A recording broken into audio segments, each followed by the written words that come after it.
set piece, perhaps a little bit disappointing from a Swedish point of view, as France now have an opportunity to come back down this left-hand side through Barcola, cuts inside, an opportunity to drive towards goal, which he does, into the penalty area, left foot, what a strike, but it's gone over the top of the bar. That was so direct from Barcola, and just the finish let him down. He just glides across the pitch, did so well to cut inside, but it's his body movement that's so good for me, just to manage to deceive the defender. Goes right, left really, really quickly, just gains that bit of space, but can't keep it down. That ball was always going over. I think he'll be disappointed with the strike initially, but boy, does he do well to get himself in that position.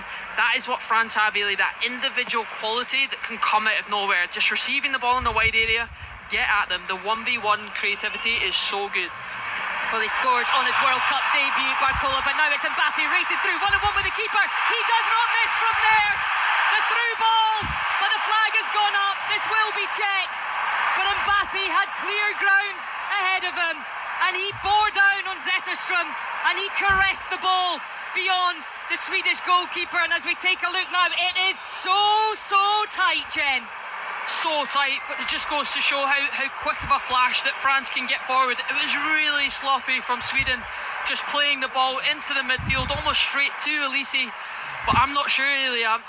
That one looked really tight, but it was a great run from Mbappe straight through the middle. Well, we are back underway already, so the quick check has been done. It was a tight call, but Mbappe thought he had his 5th goal of this World Cup for it to be chalked off. But again, that is a let-off for Sweden, because he was in between the two centre-backs and he had so much time and space. So much time and space, but it comes from Sweden. They were actually on the ball, but it just goes to show that was why they were in wider positions, because when you have the ball, obviously you want to spread out, make better angles for each other, but it was far too easy. You don't want to give them a gift, but when you're playing the ball straight to Elise in those positions, he knows exactly where Mbappe was. It was a great run. He saw the space. A big wake-up call for Sweden, that.